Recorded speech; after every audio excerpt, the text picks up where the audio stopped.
gentleman of excellent family introduced under the most respectable conditions, in an atmosphere of elegance and refinement. Object, matrimony. Now, unfortunately, I'm unable to provide my usual lightning service, as I have a previous appointment in Yonkers, New York, arranging the second marriage of Mr. Horace Vandergelder, the well-known half-a-millionaire.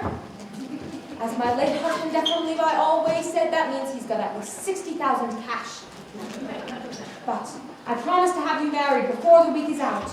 Now, I might also mention, I'm available for financial consultation, instruction in the guitar and mandolin, short distance hauling, and varicose veins reduced. Dolly.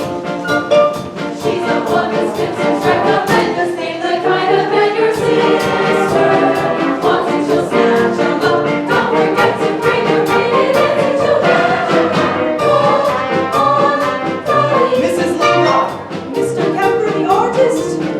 You know, I'm somewhat of an artist myself. I do these portraits with scissors and black paper. Here's one of Ada Raham looking the other way. I have to do them like that because I'm no good at noses. Mrs. Levi, the train for Yonkers leaves in 5 minutes. And if we don't go now, then... We will, Mr. Kemper. And not only will Horace Vandergelder give you permission to marry his niece, Ermengarde, but he'll also dance at your wedding, and not alone either, because I happen to be engaged in finding him a suitable second wife himself. What he really wants is someone stay to clean the house. As my late husband, Ephraim Levi, always said, marriage is a bribe to make a housekeeper think she's the householder. I know all about that, Mrs. Levi. Half of New York says he's going to propose to Mrs. Irene Malloy this very afternoon. Which is exactly why I'm on my way to Yonkers myself and can take on your case and kill 4 lovebirds with 1 stone or whatever I'll throw, and oh, would you look at that? I have nothing here to pay my train fare with only large bills, 5s and 7s. I have some change around here somewhere, Mrs. Levi, but this isn't another one of those wild goose chases, is it? And speaking of poultry, I'm also available for fresh Jersey eggs, surgical corsets reboned, ears pierced, and pierced ears replugged. Mrs. Levi! Say the kind of man your sister wants, just snatch him up. Don't forget to bring your maiden and she'll catch him up. Mrs. Levi, what's all this for you? A living, Mr. Kemper. Some people paint, some sew, I meddle. I have always been a woman who arranges things for the pleasure and the profit it derives. I have always been a woman who arranges things like furniture, daffodils, and lives. When a man with a timid heart meets a girl with a different air, why should the tortured creatures beat around the bush when heaven knows Mother Nature always needs a little push? I put my hand in here. I put my hand in here. And a girl over 6'3" loves a man who comes out to her ear. Surely it's obvious she'll never be seduced or sentimental on a song that gives her no little boost. I put my hand in there. I put my hand in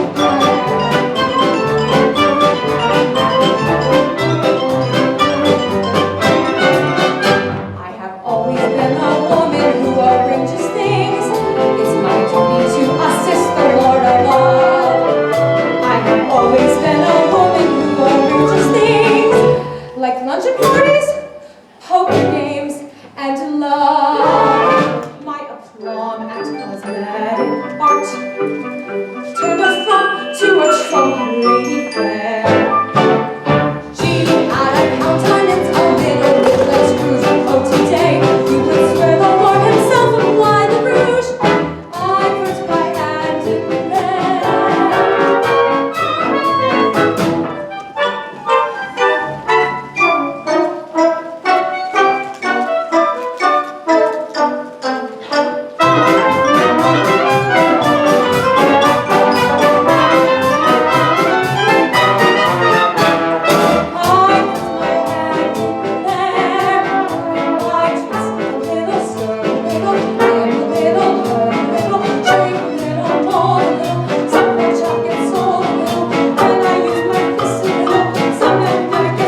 Levi, I'm going to get married again. I'm going to marry Horace Vanderbilt for his money and send it out circulating among the people like rainwater the way you taught me. And I want to sign from you sometime today that you approve. Oh, it won't be a marriage in the sense that we had one at home, but I shall certainly make him happy. And I'm tired, Ephraim. I'm tired of living from hand to mouth. So I want that sign. Mrs. Levi! Sometime today. Now don't you worry, Mr. Pepper. We'll board that train, you'll get to Yonkers, you'll marry Ermengarde. Just leave it all to me. For when they look, animated, gets the giggles, then I make my knuckles act. Why, she says she's so attractive. Then I use my index digit, and they both begin to fidget. Then I clench my palm, the creature is a song when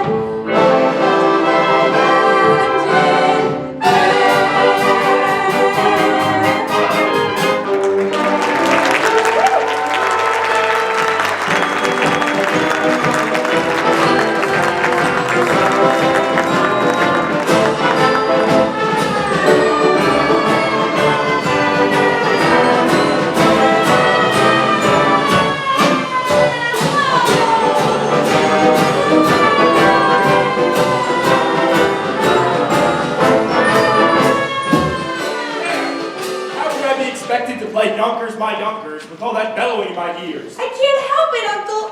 I'm unhappy. Well, I say you're too young to be in love with anyone. Here, take this. I'm not too young. I'm 17. And in another year, I'll be an old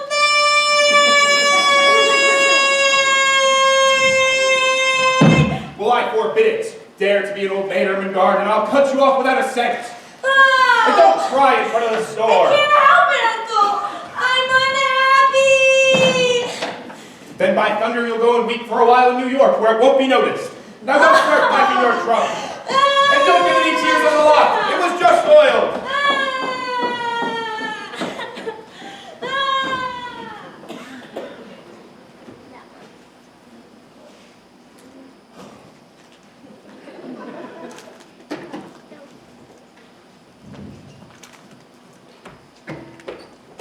Cornelius, Barnaby! You stopped, Mr. Vandergelder? I did. I've got news for you both.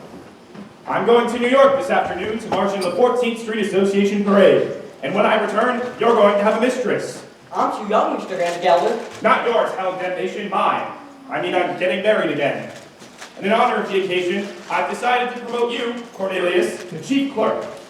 What am I now, Mr. Vandergelder? You're an impertinent fool, that's what you are. And I'm promoting you from impertinent fool to chief clerk. Any more questions? Yes. What? Does the chief clerk get one evening off a week? So that's the thanks I get for your promotion, is it? No, sir, you'll attend to the store as usual. Now get back to work. And don't forget to put the lid on the sheep dip. Evenings off, marrying artists, foolishness. 99% of the people in this world are fools, and the rest of us are in great danger of contamination. Why, even I was once young, which was foolish, and got married, which was foolish, and was poor, which was more foolish than anything else. Then my wife died, which was foolish of her, and I grew older, which was sensible of me, and rich and friendless and mean, which in Yonkers is about as far as you can go.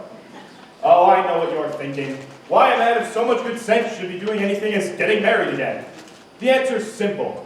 This house, without a woman, would be an empty shell, and pretty dirty, too. It takes a woman all powdered and pink to joyously clean out the drain in the sink. And it takes an angel with long golden lashes and soft rested fingers for dumping the ashes. Yes, it takes a woman, a dainty woman, a sweetheart, a mistress, a wife. Oh yes, it takes a woman, a grand-eyed woman, to bring in the sweet things in life. The fair young maiden who's constantly there for washing and moving and shoeing the mare. And it takes a female for setting the table and wheeling the guernsey and cleaning the stable. Yes, it takes a woman, a dainty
to bring you the sweet things in life. Oh, yes, it takes a woman, a dainty woman, a sweetheart, a mistress, a wife.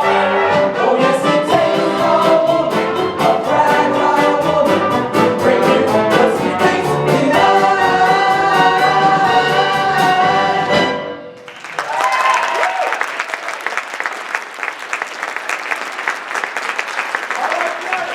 All of you.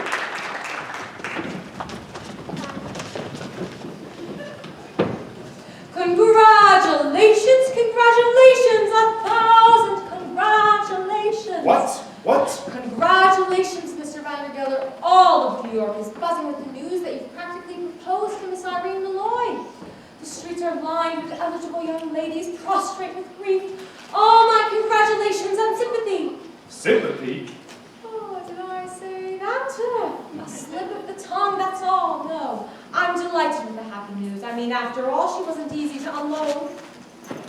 By that, I mean, you know what people say, but I, for one, never believed the rumors. No, I didn't. Rumors? What rumors? Oh, nothing to get upset about, Mr. Vandergelder. I mean, according to all known fact, her first husband passed on quite naturally. It's just, he went so sudden. A few spoonfuls of chowder she made special for him, and poof!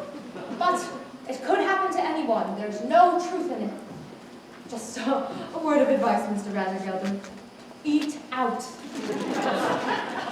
Now see here, Mrs. Levi, you introduced me to Mrs. Malloy, and rumors or not, I intend on calling on her this afternoon, as arranged. Well, then I suppose I'll have to tell the other girl, the heiress, not to wait. What did you say?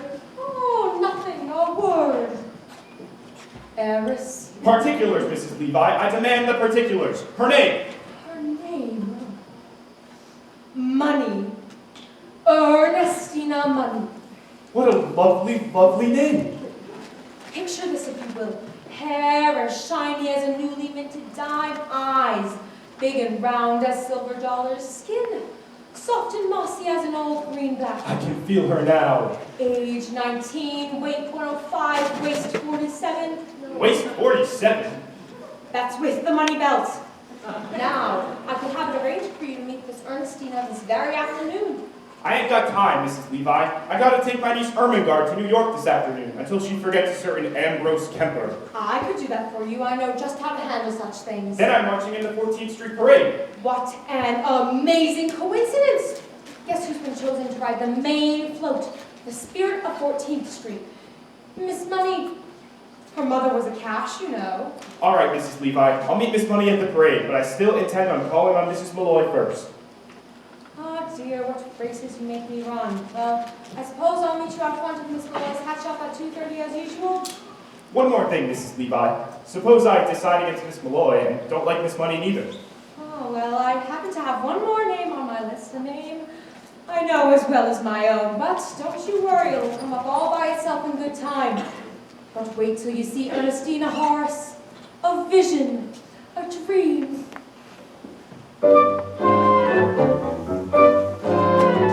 It takes a woman, all power and pink, to joyously clean out the drain in the sink. And it takes an angel with long golden lashes and soft dressed fingers curled up in the ashes. Yes, it takes a woman.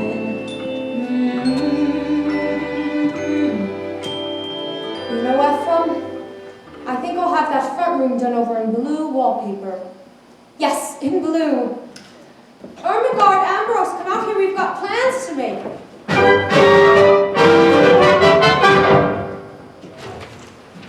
Chief clerk, promoted from chief clerk to chief clerk. And if I'm good, in 10 years, I'll be promoted to chief clerk again. 33 years old, and I still don't get anything free. When am I going to begin to live? You can live on the holidays, Cornelius. Did you forget what we did last Christmas? All those canned tomatoes went bad and exploded, and you and I had to clean up the mess all afternoon. Do you call that a living? No. Barnaby, you and I are going to New York. You mean close the store? Uh-huh. Cornelius, we can't. We'll have to. Some more rotten tomato cans are going to explode. Holy cabooses, how do you know? I'll light a candle under them. That's how I'll know. It'll make such a smell. Customers won't be able to come into the place for 24 hours. That will get the evening off. We're going to New York, Barnaby, and we're going to live. We're going to eat a good meal. We're going to be in danger. We're going to spend our money. We're going to be arrested. Holy cabooses! And one more thing. We're not coming back to Yonkers until we each kissed a girl. Cornelius, you can't do that. You don't know any girls. I'm 32 years old. I've got to begin sometime. I'm only 17, Cornelius. It's not as urgent for me. New York, Barnaby. Elevated trains, the lights of Broadway.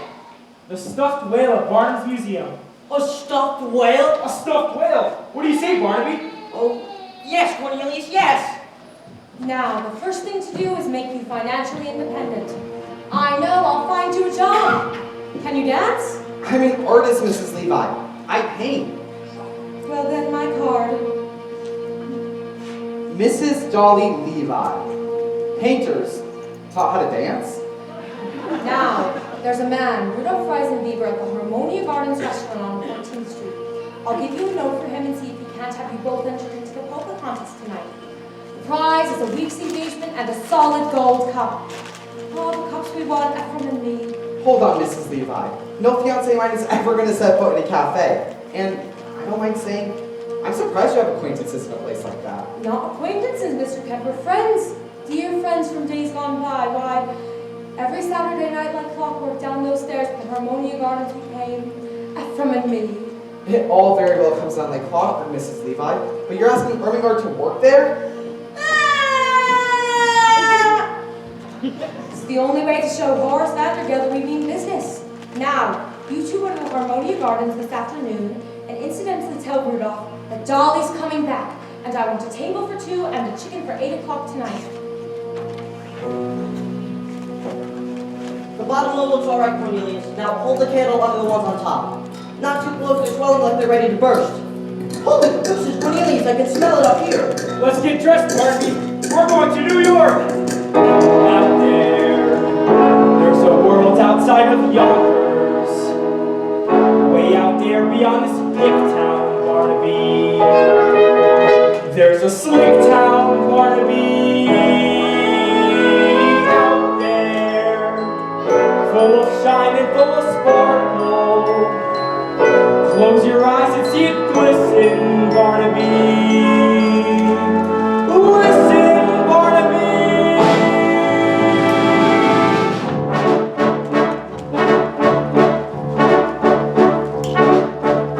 Put on your Sunday clothes, there's lots of world out there.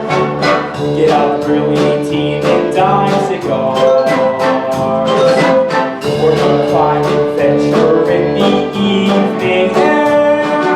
Girls in white in a perfume night, where the lights are bright as the stars.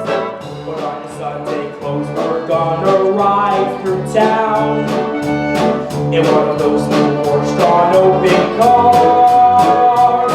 We'll see the shows at Delmonico's and we'll close the town in our world. And we won't go home until we've kissed a girl. Sunday clothes when you feel down and out. Straight down the street and have your picture taken. Dressed like a dream, your spirits seem to turn about. That sunday shine is a certain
top of new husbands and late marriages, and on top of everything else, Miss Mortimer returning this hat for the third time. Same old story. She wants more cherries and feathers, to catch a beau, I suppose. Although, if you ask me, she'd look better with a nice, heavy veil.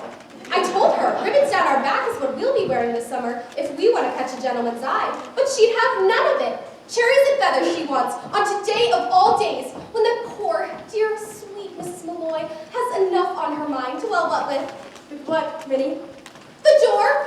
It's stuck. It's stuck? Then push. Oh.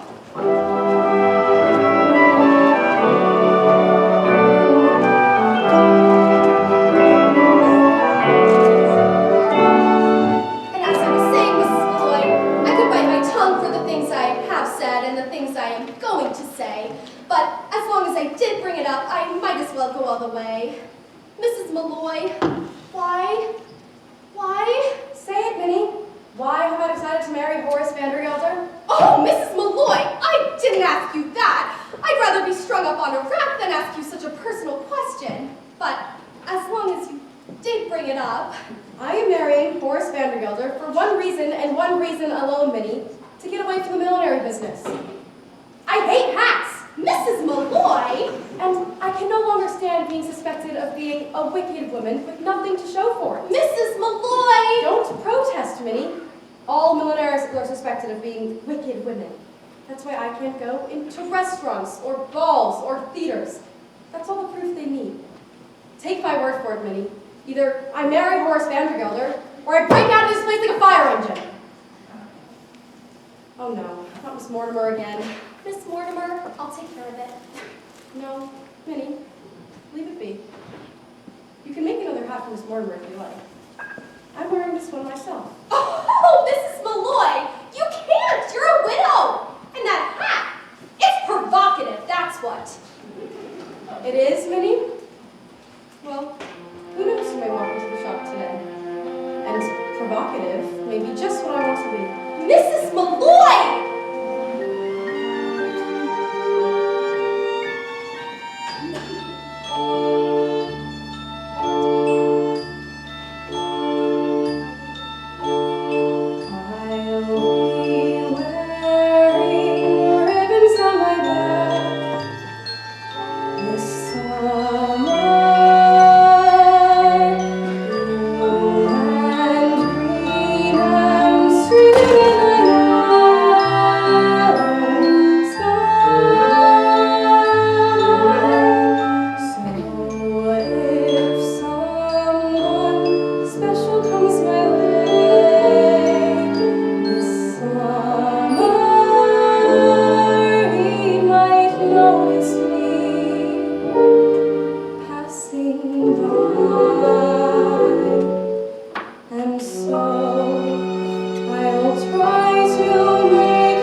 Vandergelder?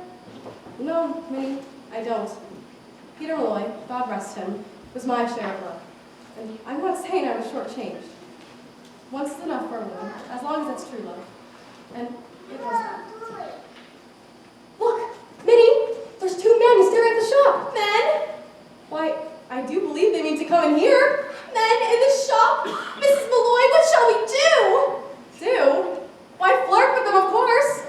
I'll give you the short one. Mrs. Malloy, you and with all that talk about love. Love? Enough I've had, Minnie.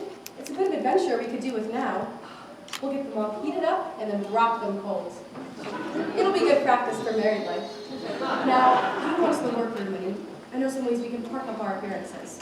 Besides, a bit of a wait will make them nervous and easier for us to... If you say vampire, I'll scream! Vampire.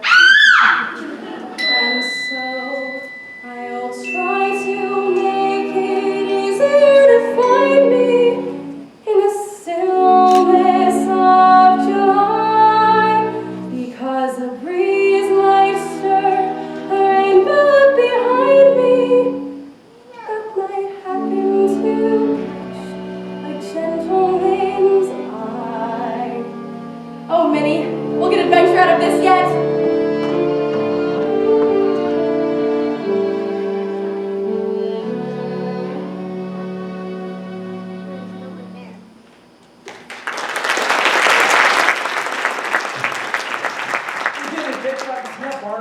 All day long, we wander around New York and nothing happens.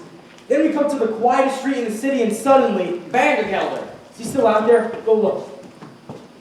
He's sitting on that bench. Cornelius, are you sure this is an adventure? You don't have to ask, Barnaby. When you're in one, you'll know it all, right? How much money you got left? Not much, Cornelius. About 40 cents for the train back, 30 cents for dinner, and 20 cents to see the whale. 90 cents.